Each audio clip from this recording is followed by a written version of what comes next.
고린도전서 8장 7절로 13절 같이 합독하시겠습니다.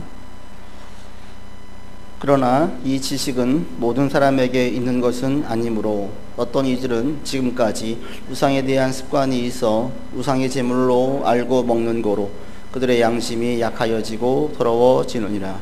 음식은 우리를 하나님 앞에 내세우지 못하나니 우리가 먹지 않는다고 해서 더 못 사는 것도 아니고 먹는다고 해서 더 잘 사는 것도 아니니라. 그런즉 너희의 자유가 믿음이 약한 자들에게 걸려 넘어지게 하는 것이 되지 않도록 조심하라.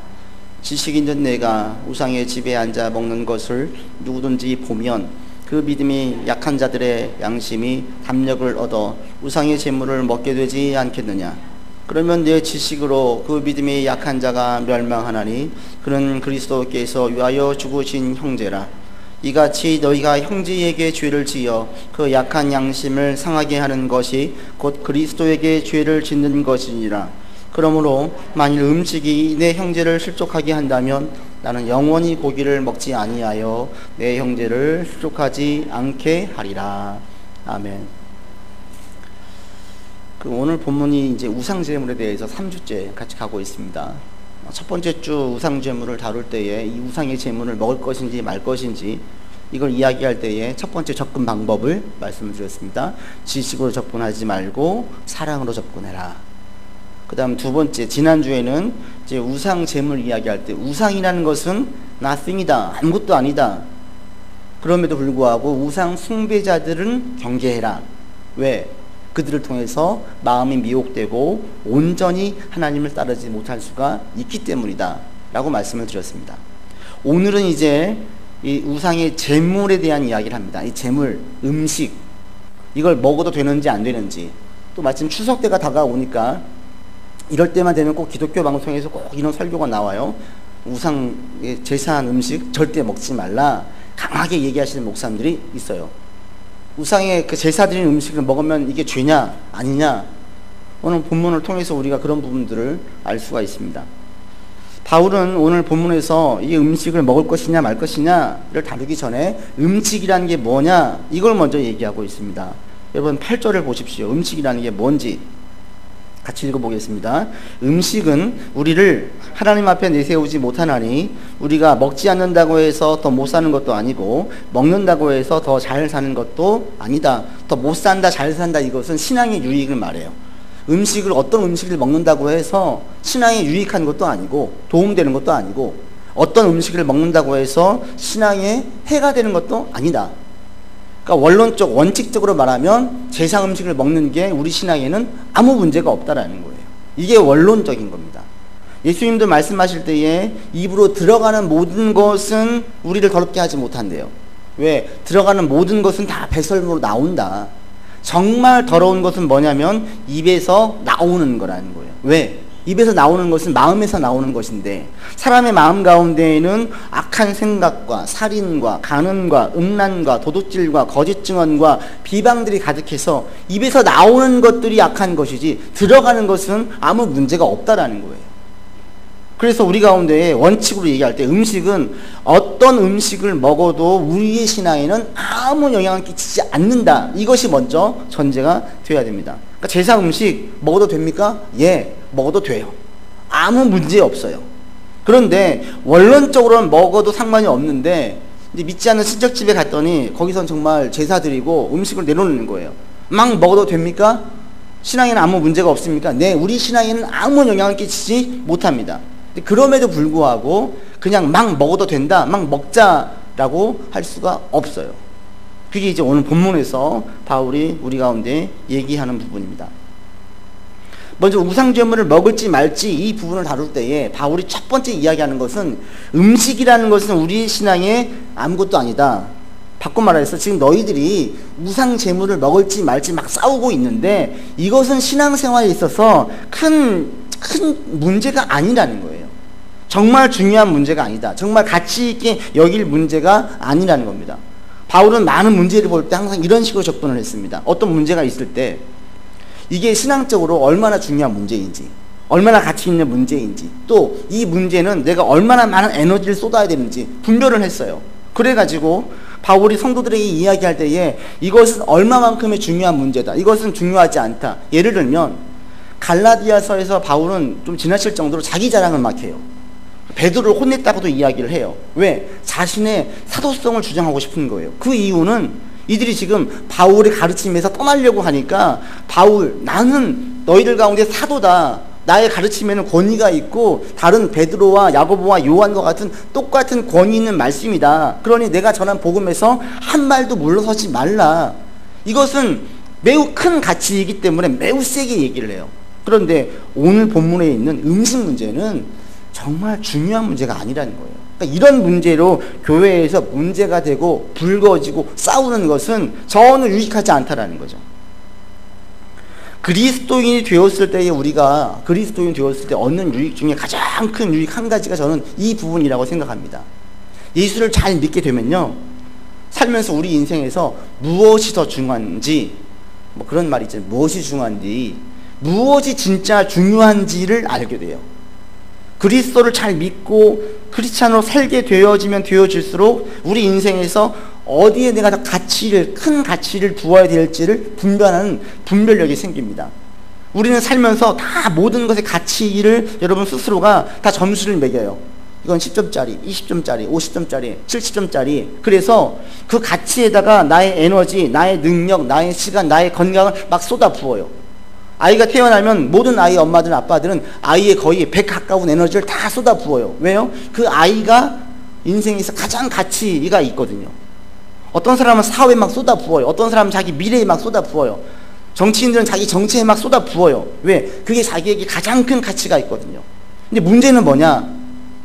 내가 큰 가치로 여기고 온 능력과 시간과 건강과 모든 걸 다 쏟아 부었는데 나중에 그게 그만큼의 가치가 아닌 경우들이 너무 많아요. 난 이게 정말 중요하다고 생각을 했어요. 그런데 나중에 보니까 그렇게 내 모든 걸 다 쏟아부을 만큼 중요한 건 아니었어요. 이걸 깨닫게 되어지면 이제 후회와 막 상실감과 회의와 복합적인 감정들이 막 몰려오는 거죠.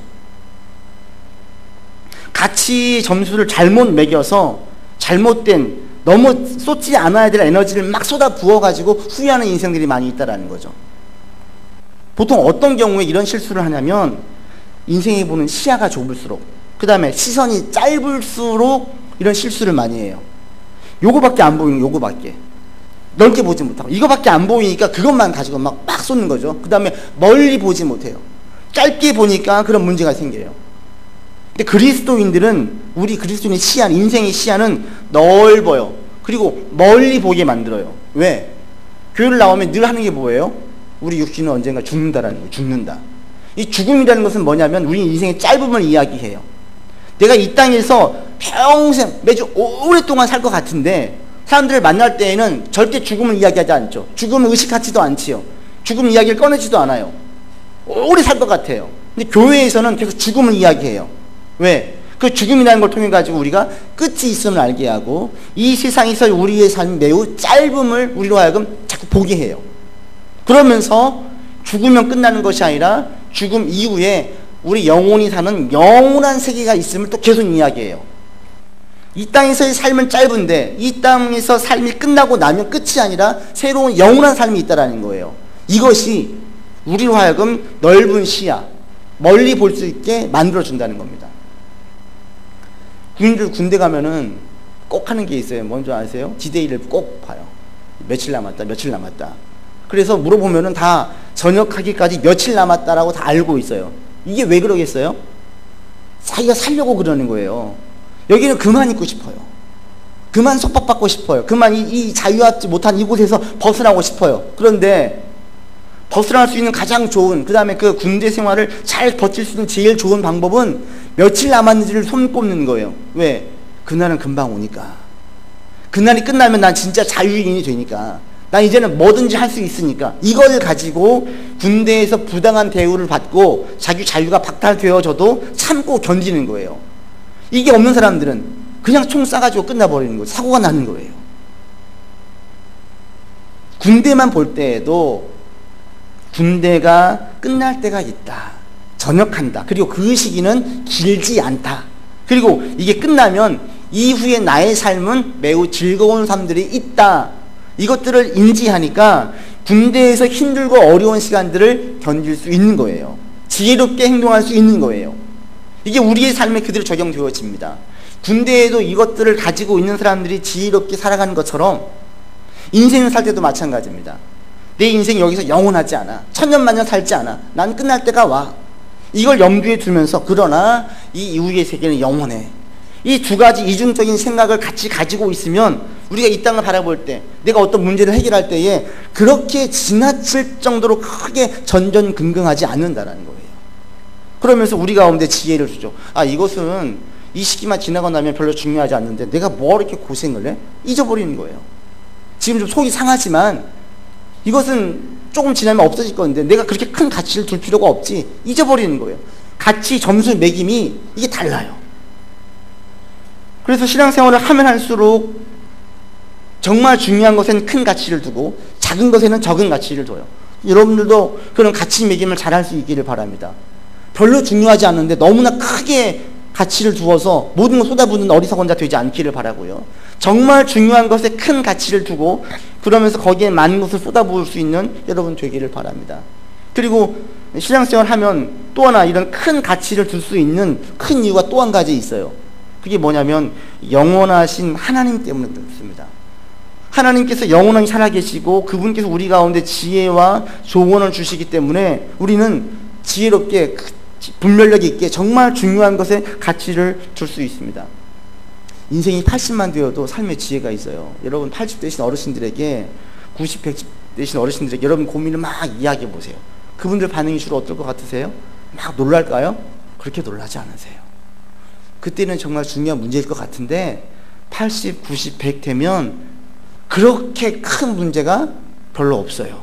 그때는 중요한 문제인데 인생 전체를 뒤집을 만큼의 큰 문제가 아니라는 거예요. 그래서 연세 드신 분들에게 가면은 지식은 그분들이 현재 문명의 기술들은 모를지 몰라도 인생에 대한 지혜는 줘요. 그래서 우리가 어른들을 찾아가는 거죠. 찾아가서 그분들이 말을 들을 때에 이게 안정이 되고 안심이 되고 나는 늘 이쪽으로만 생각을 했던 나의 치우친 생각들을 좀 잡게 만들어줘요. 그래서 어르신들의 지혜와 그 조언들은 매우 유익하죠. 80만 돼도 90만 돼도 100만 돼도 그 정도만 살아도 우리 가운데 매우 유용한 지혜와 조언을 줘요. 80만 살아도 이런데 영원히 사는 존재인 하나님께서 우리에게 지혜와 조언을 준다면, 내가 하나님께 지혜와 조언을 받는다면 이게 우리 가운데 얼마나 지혜를 주겠어요? 우리 삶의 문제 가운데 얼마나 분별력 있게 행하겠습니까? 최고의 지혜죠. 최고의 지혜.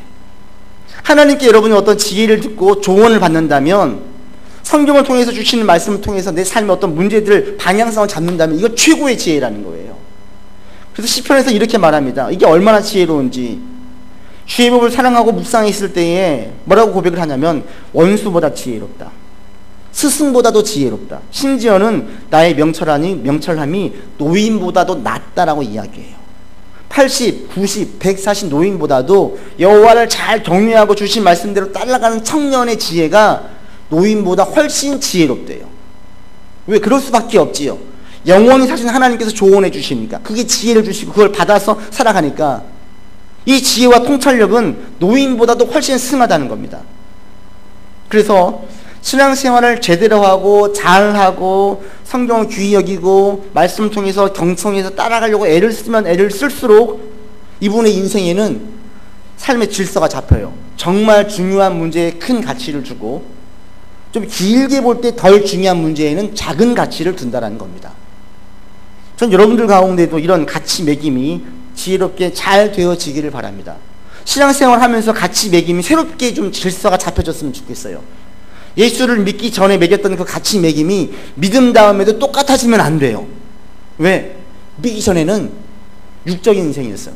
이 세상이 영원한 거고 이 세상에서 무엇인가를 다 해야 되는 거였어요. 이 세상밖에 못 봤어요. 그런데 교회 갔는데 이 세상이 끝이 아니라 진짜는 이 세상 넘어 있다는 것을 우리가 알게 됐어요. 보게 됐어요. 그리고 그런 분에게 지혜를 계속 받게 되어졌어요. 그러면 고쳐질 수밖에 없어요. 내가 이걸 정말 중요하다고 여겼는데 그렇게 안 중요한 거예요. 한 예를 들면 어떤 사람들은 지나치게 사람의 평판, 사람의 반응, 지나치게 예민한 분들이 있어요. 이분들이 신앙이 정말 잘 들어가고 좋아지면요, 점점 사람의 반응은 둔감해질 수밖에 없어요. 그러면서 자연스럽게 하나님의 반응에 예민해지게 됩니다. 그러면 다양하게 나타나요. 사람들의 반응이 둔감해지니까 남들 볼 때는 대범해 보일 수도 있고요, 담대해 보일 수도 있고요, 대단히 솔직해 보일 수도 있어요. 늘 사람들 의식하면서 쭈뼛대어서 네 얘기도 못하고, 사람들 반응 때문에 유축되어지고 주눅 들었던 사람들이 언젠가부터 활짝 피는 거죠. 이게 신앙이 진짜 들어갈 때에 나타나는 모습들입니다. 여러분 인생의 가치는 지금 어떻게 매겨졌습니까? 여러분 어떤 걸 가장 중요하게 여기고 계세요? 그 가치가 신앙 안에서 정말 잘 맺어져 있습니까? 예수를 믿으면서 성경을 보면서 설교를 듣고 신앙생활을 하면서 자꾸 여러분의 가치의 순위가 조금씩 조정되어지고 바뀌어질 수 있기를 바랍니다. 바울은 이 넓은 시야, 멀리 보는 시선, 그리고 주님의 재림이 얼마 남지 않았다는 사실, 그리고 늘 성경을 가까이 하고 말씀을 품다 보니까 삶의 모든 것들을 볼 때에 이렇게 우선순위를 줬어요. 그럴 때 이건 우상제물은 큰 가치를 매길 게 아니야, 이 문제 가지고 교회에서 싸우면 안 돼, 이거죠. 그 얘기를 하면서 이제 방안을 제시해 줍니다. 그럴 때 우리가 생각하는 보통 방안은 어떤 것입니까? 첫 번째 드는 방안은 음식이라는 것은 이것은 중요하지 않은 거예요. 신앙에서 제껴놔도 되는 거예요. 이것은 비본질적인 거예요. 그러니까 신앙에 영향을 미치지 못하는 음식이니까 교회의 문제가 생겼을 때 가장 좋은 방법은 뭡니까? 잘못 알고 있는 사람들을 깨우쳐 주는 거죠. 네가 지금 신앙이 없지. 근데 이 음식은, 이 우상제물 섬겼다는 이 음식은 아무것도 아니야. 우상은 nothing이고 거기는 신이 없기 때문에 그 음식은 먹어도 돼 라고 가르치면 될 것 같아요. 그런데 바울은 오늘 본문에서 놀랍게도 이렇게 얘기하지 않아요. 여러분 9절 보십시오. 같이 읽겠습니다. 9절. 그런즉 너희의 자유가 믿음이 약한 자들에게 걸려 넘어지게 하는 것이 되지 않도록 조심하라. 누구 보고 조심하래요? 제대로 알고 있는 사람이 조심하래요. 제대로 모르고 있는 사람들을 깨우쳐 주는 게 맞을 것 같은데 바울은 그렇게 이야기하지 않고, 제대로 알고 있는 네가 제대로 알고 있지 못해가지고 움찔하고 우상제물 때문에 불안해하고 불편해하는 사람들을 조심하라고 이야기를 해요. 이게 맞습니까? 부당해 보이지 않아요? 고린도 교회 가운데에는 우상숭배, 이 우상제물 때문에 움찔하는 사람들이 있었어요. 왜? 워낙 그곳에는 우상숭배가 만연되어져 있었어요. 이게 습관처럼 젖어 있었어요. 그리고 예수 믿기 전에는 당연히 그 우상으로 섬기는 그 신이 그 우상, 그 제물 가운데, 제사 가운데 있을 줄로 알았어요. 그리고 그 제물을 먹으면 그 신이 함께 들어온다라고 생각을 했어요. 그러다가 예수님을 믿게 됐습니다. 그럼에도 불구하고 우상 제물의 음식을 볼 때는 영 찜찜한 거예요. 꺼림칙한 거예요. 그 이분들은 양심상 이게 불편해가지고 먹기 싫은 거예요. 그런데 신앙 좋은 사람이 이거 아무것도 아니야, 먹어도 돼, 우리 먹자, 제물자고 막 먹었어요. 아, 먹어 같이 먹었어요. 근데 문제는 뭐냐, 자기는 먹을 때 영 찜찜한, 이게 지금 이 먹긴 먹지만 자꾸 여기에 그 귀신이 같이 있는 것 같고 거짓신이 같이 있는 것 같아요. 안 먹고 싶어요. 근데 사실은 먹어도 상관이 없대요. 먹재요. 먹고 나니까 불편한 거예요. 진짜 귀신이 들어온 것 같고, 내가 두 신을 같이 섬기는 것 같고, 하나님은 내 기도를 좀 안 들어주실 것 같고, 불안한 거예요. 그런 성도들이 그들 가운데 있었어요. 그래서 그런 사람들이 있으니까 그런 사람들의 신앙이 변절되거나 괜히 죄책감이 빠지거나 갈등하지 않도록 조심하라고 이야기합니다. 근데 이게 우리가 그 상황은 이해가 되지만 심정적으로 볼 때에는 자꾸 억울한 마음이 들 수도 있어요. 왜? 진짜는 음식은 상관이 없어요. 먹어도 돼요. 믿음이 약한 사람들이 잘못된 지식을 가지고 있어요. 그러니까 그들 깨우쳐주면 될 것 같고 열심히 가르치면 될 것 같은데 왜 내가 그들의 눈높이에 맞춰야 됩니까? 나는 음식이 자유로운데, 뭐든 먹을 수 있는데 내가 왜 그 사람들 보면서 마음대로 못 먹어요? 그런 생각이 안 드세요? 이런 생각을 할 수 있어요. 저도 준비하다가 문득 그런 생각이 들었어요. 그리고 이게 왜 그러지? 바울은 왜 이렇게 하지 않았지? 묵상하다 드는 생각이, 이건 사실은 이게 어떤 문제냐면, 이건 지금 누구를 중심으로 해서 그 문제를 보느냐, 누구 관점에서 그 문제를 보느냐에 따라서 반응이 다르고 생각이 다르더라고요. 내가 중심이 되면 당연히 잘못된 사람들, 믿음이 약한 사람들을 가르쳐야 돼요. 믿음이 약한 사람들이 중심이 되어서 그 문제를 보면 내가 조심해야 돼요. 결국 이 문제는 먹을 것이냐 말 것이냐의 문제가 아니라 누구 중심으로 그 문제를 볼 것이냐예요. 누구 중심으로. 내 중심에서 볼 것이냐, 믿음이 연약한 사람의 중심에서 볼 것이냐, 이 문제예요. 근데 우리 가운데 내가 왜 고쳐요? 저 사람들을 고쳐야죠.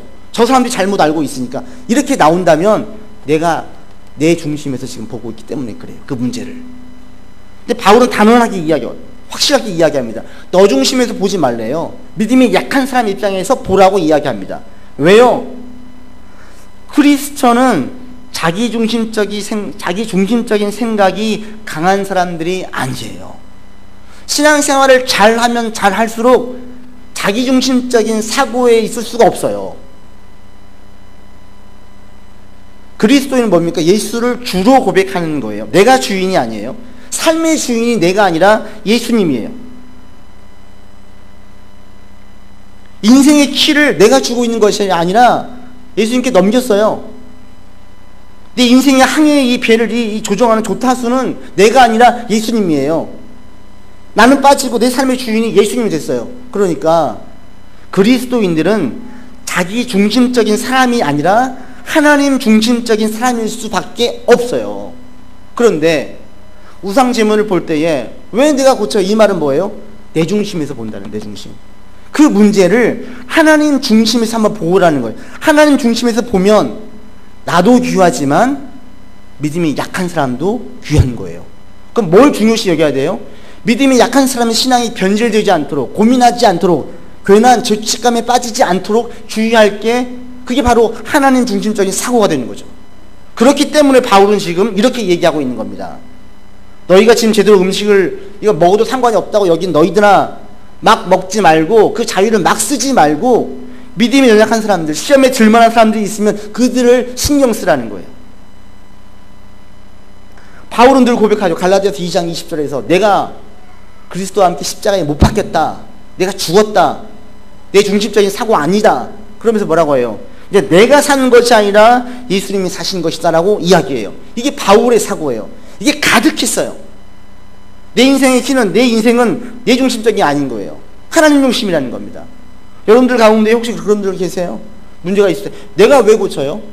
내가 왜 조심해요? 저 사람이 잘못했는데, 이렇게만 반응을 한다면 여러분들은 여전히 내 중심적인 사고에 빠져 있는 거예요. 그런데 하나님 중심적인 사고에 있으면 연약한 자의 입장에 처할 수밖에 없어요. 여러분 13절에 보십시오. 바울이 어떻게까지 말하는지. 13절 같이 읽겠습니다. 그러므로 만일 음식이 내 형제를 실족하게 한다면 나는 영원히 고기를 먹지 아니하여 내 형제를 실족하지 않게. 바울은 고기 먹는 거 신경 안 써요. 그런데 어떻게까지 이야기해요? 만약에 내가 고기 먹는 걸 누군가 보고 왜 먹지? 저거 우상제물인데? 생각을 하고 고민을 하고 그러면서 자꾸 의심이 든다면 영원히 먹지 않겠대요. 누구를 위해서? 그 사람을 위해서. 하나님 중심적인 사고를 가지고 있는 바울에게는 이렇게 고백을 나오는 거예요. 나는 먹는 거 자유로워요.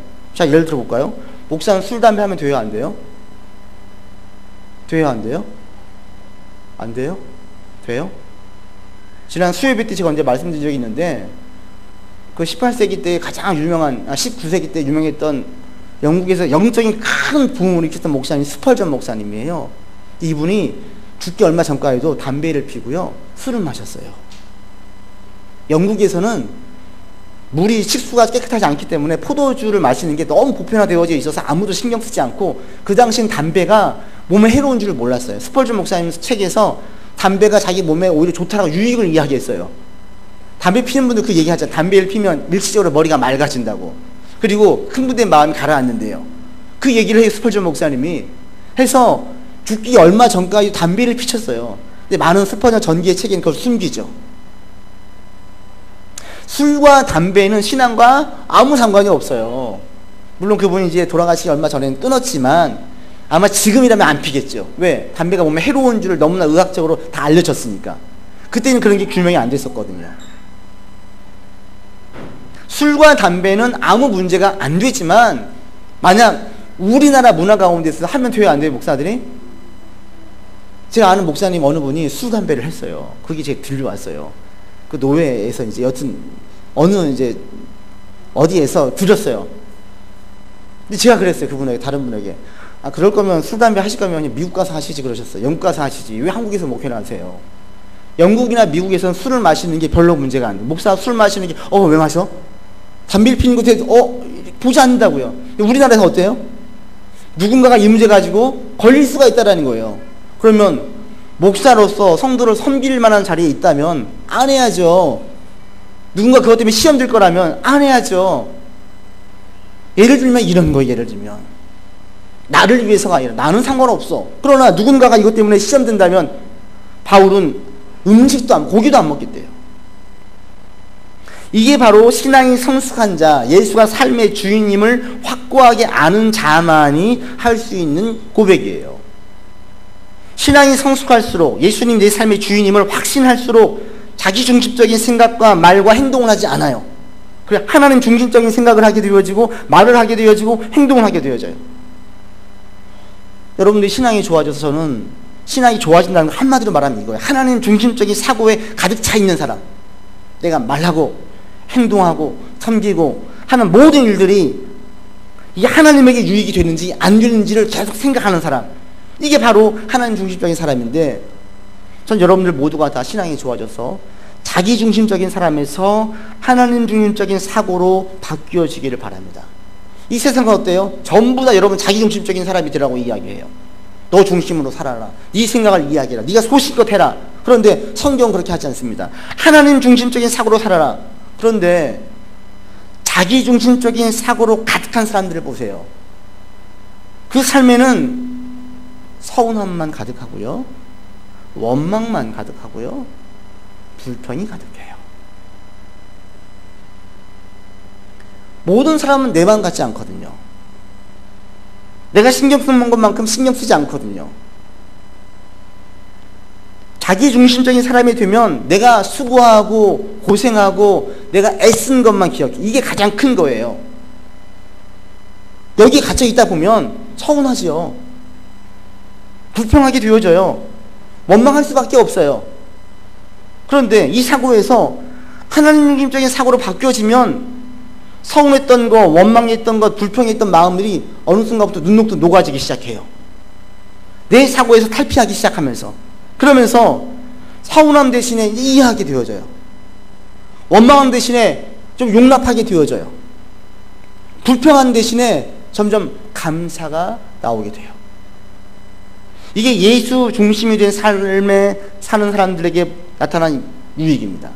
이것이 이제 삶의 전 방위적으로 많은 영향을 끼쳐집니다. 이렇게 예수 중심적인 사고, 하나님 중심적인 사고에 가득 차서 살게 되어지면 어느 순간부터 그 사람에게서 더 관용적인 모습이 보여지고요, 더 많은 사람들을 용납하게 되어지고요, 독재자와 분쟁을 야기시켰던 사람에게서 중재자로 바뀌어져요.